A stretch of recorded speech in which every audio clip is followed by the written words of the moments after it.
আসলে সাগরের সৌন্দর্য হচ্ছে এরকম সুন্দর সুন্দর জাহাজ।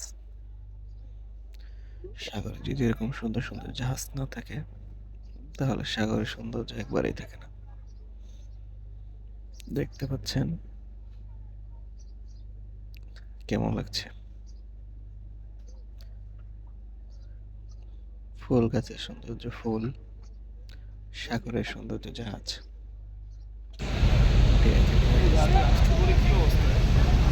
পেইন্ট করে না কেন এটা? সবাই একটা সাবস্ক্রাইব করে দিবেন। ধরা উচিত। দেখুন তো কেমন লাগে, অসম্ভব সুন্দর। এটার ইয়া করে দিই। বাহ, অসাধারণ। একটা সাবস্ক্রাইব করে দিন প্লিজ। জাহাজে পেইন্ট করা নাই, কিছু নাই, দেখতে কি অবস্থা বাজে।